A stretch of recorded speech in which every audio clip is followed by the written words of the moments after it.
Bonjour et bienvenue dans I Geek Now, l'émission de la rédaction d'IGN. Cette semaine, nous reviendrons sur les nouveautés Windows 10 présentées récemment par Microsoft. Nous dresserons l'agenda des sorties Disney, Marvel, Star Wars au cinéma. Mais avant ça, avec Emeric et Erwan, voici nos premières impressions sur l'un des jeux les plus attendus de l'année, Star Wars Battlefront. Qu'on rejoigne l'Alliance Rebelle ou qu'on serve l'Empire Galactique, Star Wars Battlefront se découvre cette semaine à travers sa démo, disponible sur Xbox One, PS4 et PC. Édité par EA, développé par DICE, le studio auquel on doit Battlefield, ce titre suscite beaucoup d'envie, à la fois chez les amateurs de FPS et chez les fans de Star Wars. Alors, je ne sais pas dans quel camp vous penchez, vous, messieurs, mais quel est votre premier avis sur ce titre ? Bah écoute, ça aurait été bien de faire une sorte de débat, mais on est tous les deux d'accord, je crois. On a bien aimé la bêta. Moi, j'ai joué 3 heures sur PC, toi sur PS4. Moi sur PS4, ouais. Sur Xbox One, c'est pas encore dispo, mais enfin. Je suis conquis parce que c'est vraiment pour moi un FPS en ligne pour tout le monde, quoi. C'est vraiment le truc où tout le monde va s'amuser. Si t'es mauvais, tu crèves tout le temps, mais tu reviens vite et t'es une sorte de chair à canon, mais tu fais quand même tes petits exploits de temps en temps. Si t'es un hardcore et que t'es habitué un peu à Battlefield et que tu sais bien viser, tu te gaves, quoi. Tu te gaves de mecs. On a vu des leaderboards, les mecs qui finissaient avec 55 kills, 60 kills. Et ils se font plaisir, quoi. Alors après, je ne sais pas exactement combien de temps ils vont s'amuser, eux, à tuer tout le monde. Ouais. Mais pour les autres, c'est tellement dynamique que même si tu meurs tout le temps, et que c'est le chaos, c'est le bordel, c'est une véritable boucherie, quoi. C'est le débarquement de Normandie du FPS en ligne. Est-ce que tu as trouvé le jeu aussi accessible? Alors déjà, oui, c'est clairement super accessible. Ouais. Et de toute façon, je veux dire, je vois pas qu'il y a des gens qui s'étonnent que ce soit si accessible, voire bourrin. Et il n'y a pas de quoi, parce qu'en fait, c'est l'année Star Wars, il faut que tout le monde puisse y jouer, donc c'est un gameplay, j'ai envie de dire, démocratisé. Donc ça, c'est assez logique. Après, c'est pas si... bourrin que ça, dans le sens où tu vas pouvoir jouer beaucoup sur les placements, c'est pas sur les armes que ça va se distinguer, etc., mais beaucoup sur les placements et sur le jeu en équipe, je pense, même si ça va être compliqué de coordonner 20 mecs contre 20 mecs sur certaines maps. Mais voilà, après le truc on est sûr qu'on ne peut pas dire qu'il se soit raté, c'est l'ambiance. D'accord. Que ce soit graphiquement, que ce soit au niveau du son, ils sont évidemment passés par George Lucas pour récupérer les sons, etc. Et forcément, ils ont accès à la bibliothèque Star Wars et c'est extraordinaire au niveau du son. À quel mode de jeu vous avez pu jouer tous les deux? Alors, je pense qu'on a joué à tous les modes. Il y en a 3 qui sont accessibles pour l'instant. Il y avait sur la bêta, il y a le Drop Zone où en fait c'est une espèce de capture the flag où tu as une espèce de pod que tu dois protéger. D'accord. Empire contre rebelle. Exactement. Et après, contre tout le monde se met autour et toutes les 5 minutes, enfin celui quand on récupère le pod, c'est probablement le plus bordélique, parce que tout le monde apparaît partout. Avec combien de joueurs sur la map? Alors celui-là, je sais plus exactement. Je crois que c'est 10. Donc ça va être 5 contre 5. Non, c'est un peu plus que ça. C'est un peu plus que ça? Un peu plus que ça, je crois que ça doit être 16.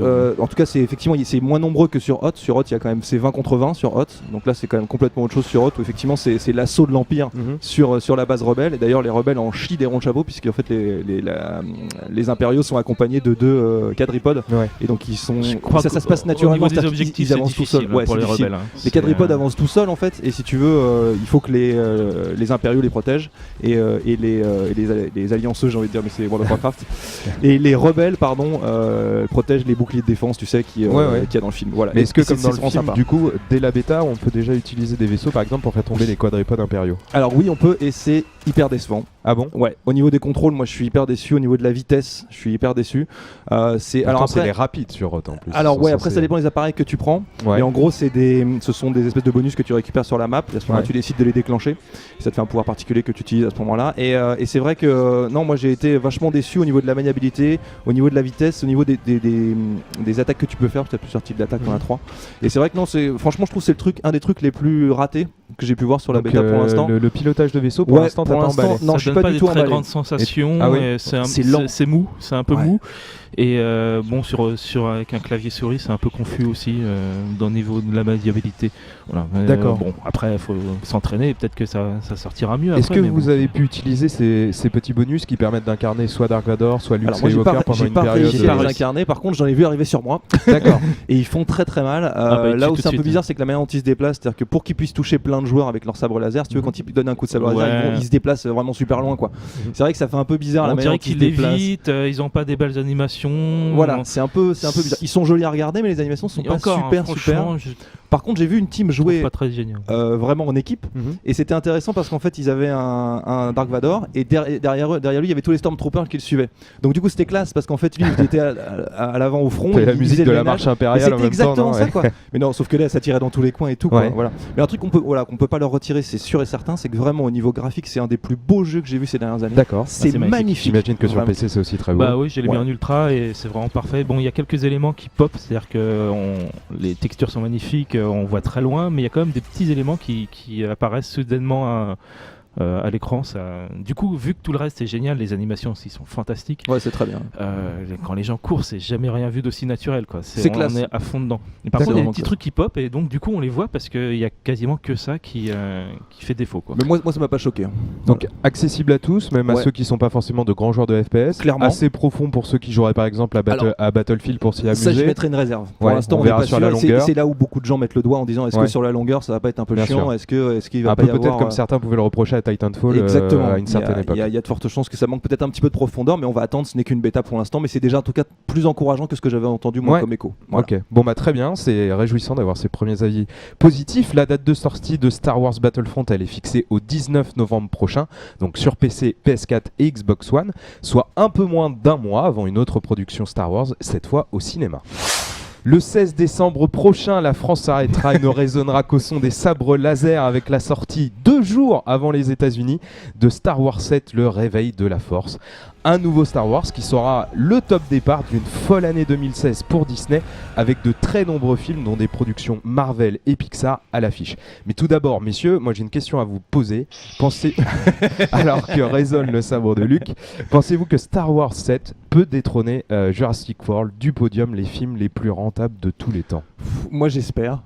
Je peux pas dire que j'en suis sûr parce que quand même ce qu'a fait Jurassic World l'année dernière, cette année est monstrueux. Parce que petit récapitulatif, l'année dernière c'est vraiment Universal qui a tout cartonné avec 2 films principalement. Jurassic World qui a viré Avengers le premier de la 3e marche du podium pour venir se caler derrière Titanic et Avatar dans le top 3 des films les plus rentables de tous les temps. Et Fast and Furious qui est venu lui à la 5e position, c'est la surprise, le dernier volet qui a vraiment fonctionné.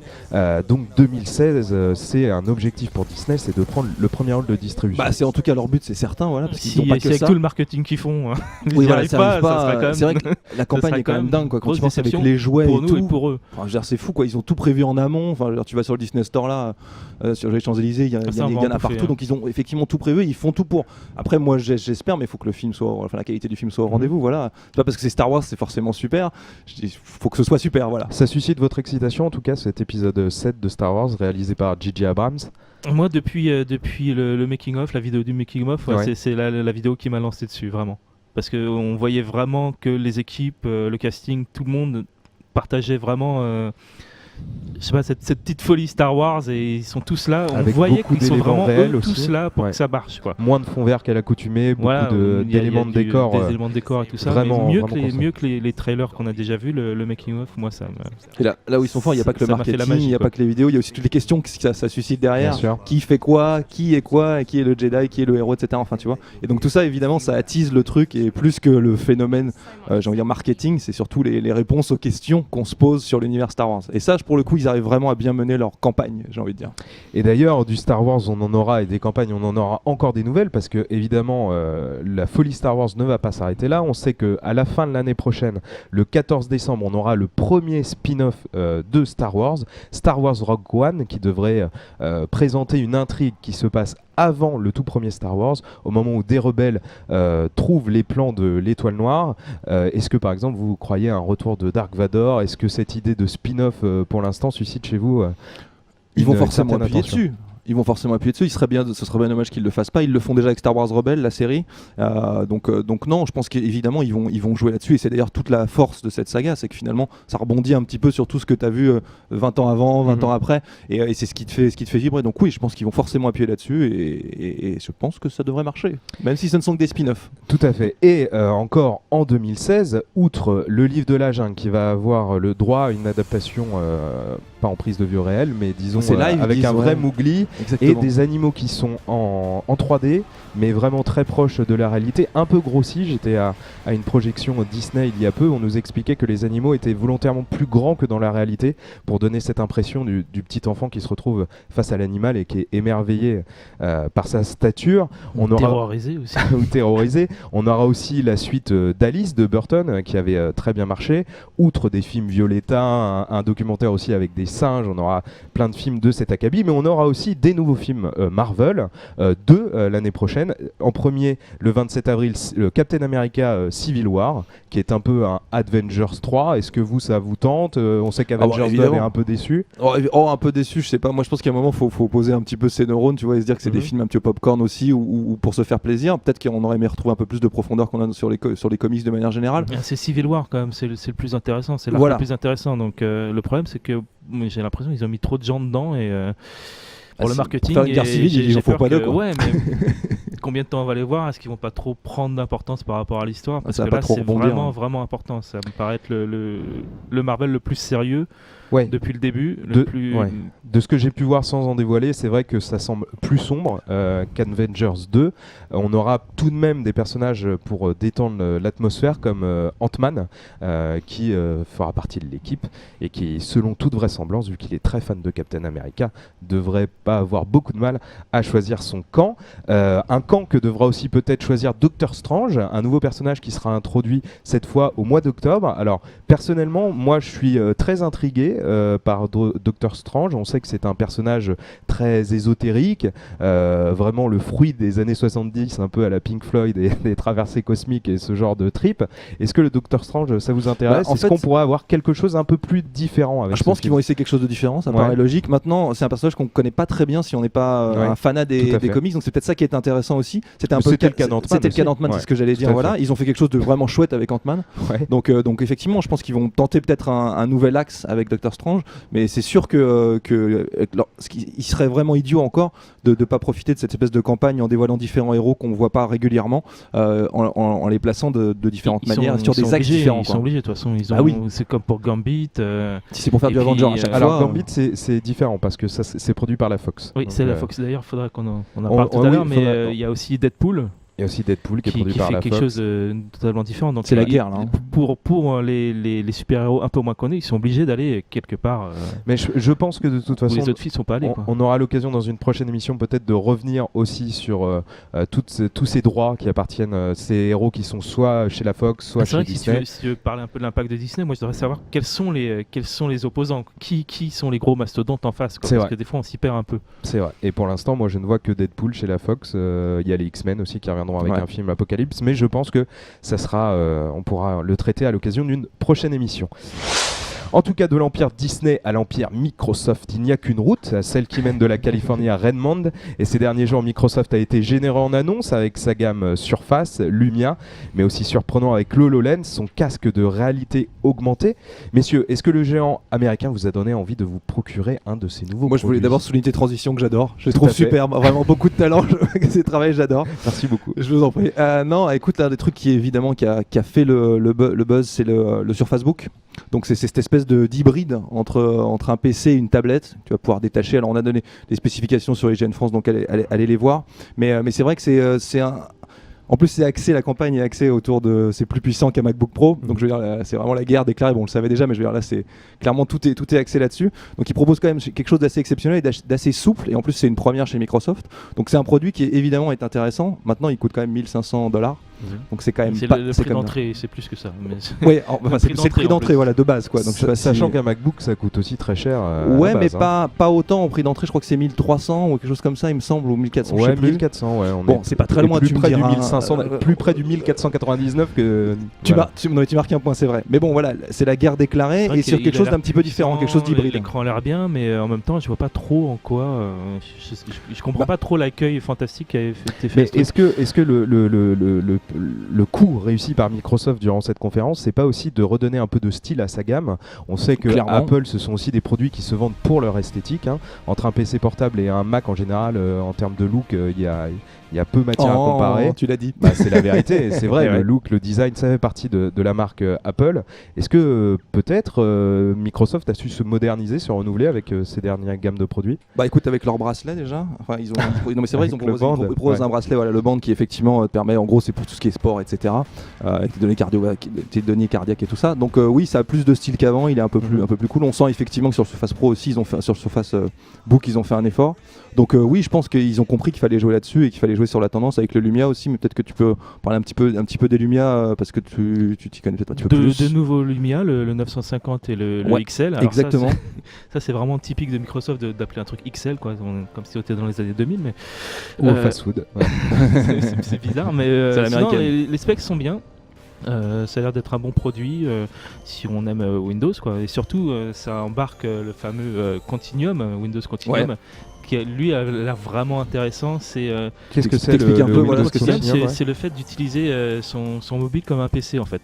Bon, avec une petite interface. Ouais, on t'as un peut petit brancher- boîtier en fait. Tu peux brancher une souris, un clavier dessus, Exactement. utiliser Et un un écran, écran. et tout Ouais. d'un coup tu l'utilises comme un PC et tu accèdes à tes autres PC. Et donc il y a une idée avec Windows 10 de fédérer tous les appareils Windows 10. Ça sera bientôt sur Xbox One aussi, Tout à fait. et d'utiliser tous ces trucs en même temps.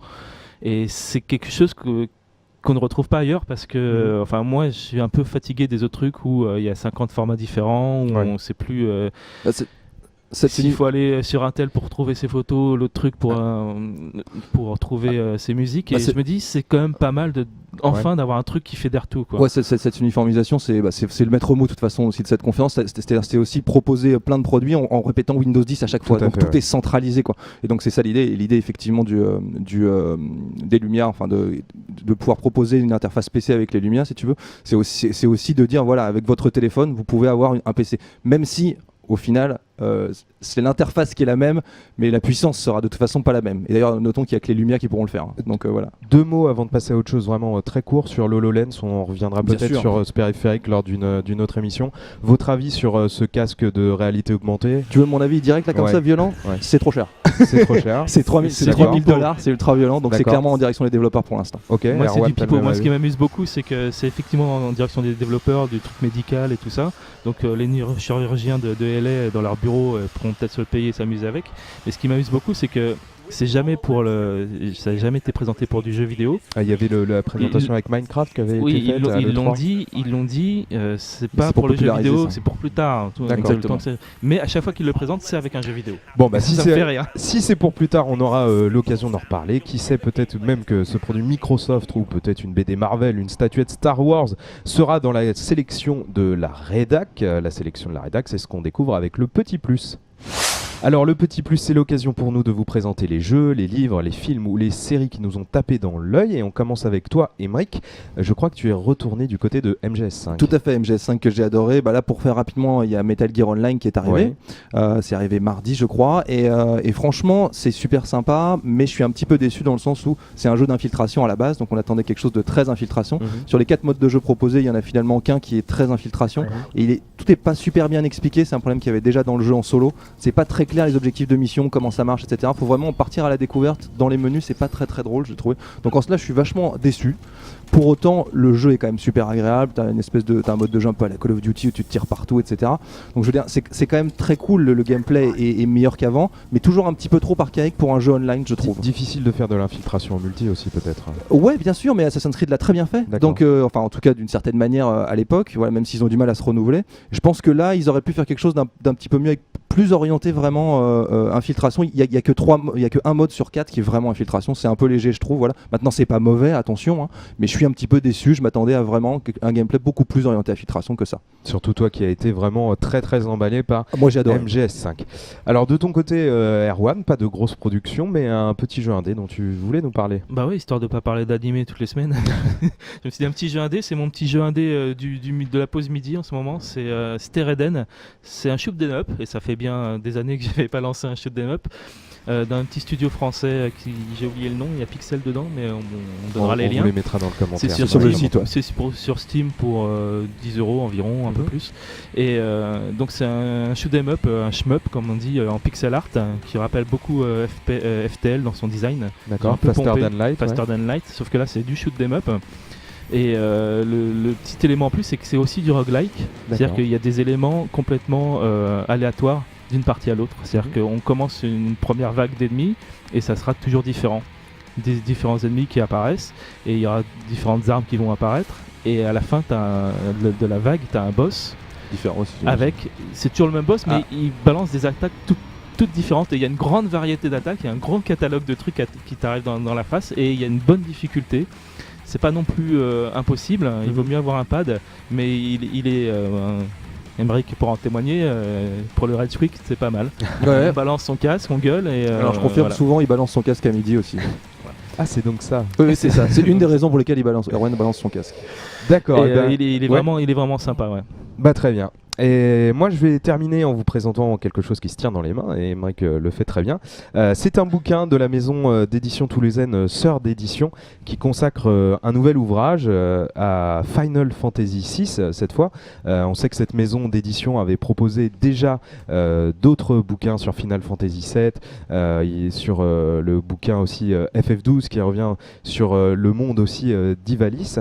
Ce bouquin écrit par Pierre Mogin, c'est de l'analyse, du décryptage, des anecdotes sur le Final Fantasy de la Super Nintendo, certainement l'un de ceux qui reste le plus cher au cœur des joueurs. Pour avoir lu aussi d'autres ouvrages Sœur d'édition, que ce soit sur Zelda, sur Metal Gear, c'est toujours très bien écrit, toujours très intéressant, et puis en plus la collection est très belle, donc je vous invite à vous rendre sur le site de Sœur d'édition si ça vous intéresse. C'est des textes de fond à chaque fois, hein. C'est des textes de quand même des choses qui sont bien travaillées, c'est pas du fast-food. Non, il y a pas d'illustration, hein, c'est un choix, même si vous pouvez avoir une belle illustration en commandant le livre, exactement, mais sinon oui, c'est de l'analyse et c'est en vente, donc voilà, si vous voulez vous rendre sur le site de Sœur d'édition. Et bien voilà qui conclut ce deuxième numéro d'I-Geek-Na. Au nom de la rédac, je tenais à vous remercier tout d'abord pour vos retours concernant la première émission. Je vous donne ensuite rendez-vous sur IGN bien sûr, mais aussi sur le Facebook d'IGN France et sur notre compte Twitter IGNFRA. Je vous souhaite une bonne semaine, jusqu'à la prochaine, salut. Ciao.